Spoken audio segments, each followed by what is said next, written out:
थी। इसका मतलब है कि इस विमान में सवार लोगों को छोड़ने आए लोग अभी लौटे भी नहीं होंगे या रास्ते में ही होंगे कि प्लेन के क्रैश करने की दुखद खबर आ गई होगी।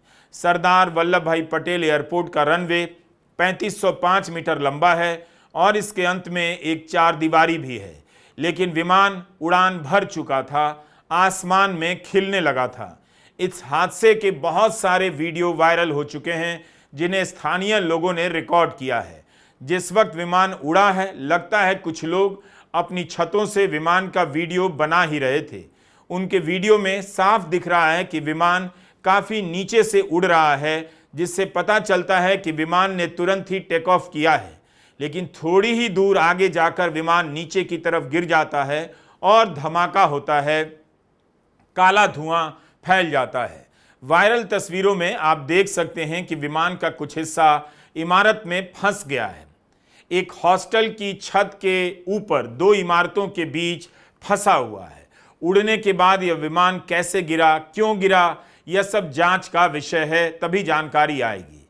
बेहद दुख की बात है कि लंदन की यात्रा पर निकला यह विमान उड़ान भरते ही क्रैश कर गया। ऐसी भी खबरें आ रही हैं कि इस विमान में गुजरात के पूर्व मुख्यमंत्री विजय रूपाणी भी यात्रा कर रहे थे।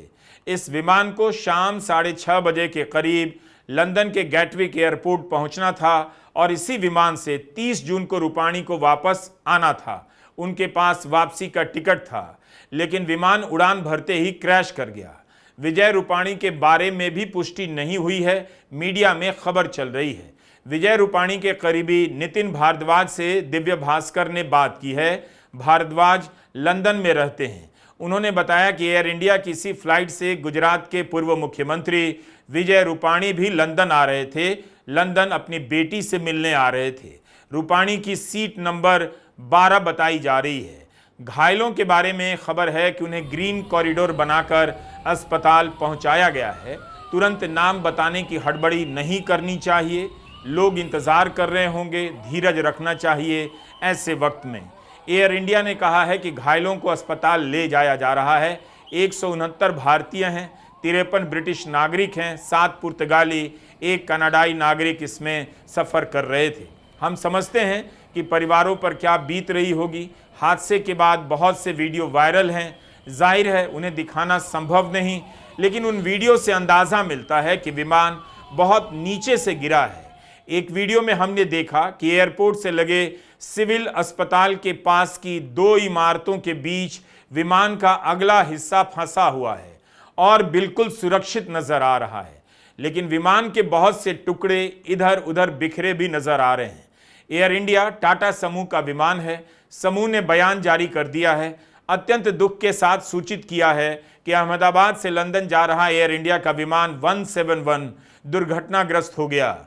इस वक्त एयर इंडिया का सारा फोकस इस बात पर है कि कैसे प्रभावित लोगों तक मदद पहुंचाई जा सके, उन्हें राहत मिले, उनके रिश्तेदारों को सही सूचना मिले। जो भी किया जा सकता है वो किया जा रहा है। यह बयान एयर इंडिया के चेयरमैन एन चंद्रशेखरन ने जारी किया है। केंद्रीय नागरिक उड्डयन मंत्री का भी बयान आ गया है कि वे खुद स्थिति पर नजर रख रहे हैं और दुखी हैं। राहत की टीमों को मिलकर काम करने के निर्देश जारी कर दिए गए हैं। राष्ट्रीय आपदा प्रबंधन की टीमों को दुर्घटना स्थल के लिए रवाना किया जा चुका है। गुजरात के मुख्यमंत्री भूपेंद्र पटेल ने भी संवेदना जारी की है और तुरंत अस्पताल घायलों को पहुंचाने के लिए ग्रीन गलियारा बनाने के निर्देश दे दिए हैं। एयर इंडिया का यह विमान बोइंग कंपनी का है। 787 ड्रीम लाइनर माना जाता है। ड्रीम लाइनर विमान में दुनिया भर के अब तक 1 अरब लोग उड़ान भर चुके हैं।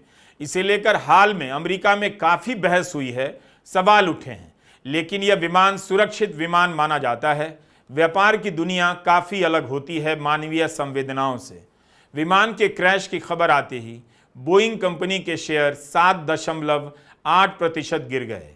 हाल के दिनों में अमेरिका में बोइंग कंपनी की खस्ता हालत को लेकर काफी बहस हुई है। सेनेट में इस कंपनी के मालिक को कई बार सुरक्षा व्यवस्था पर सफाई भी देनी पड़ी है। हाल ही में बयान दिया है कि हम सुधार कर रहे हैं।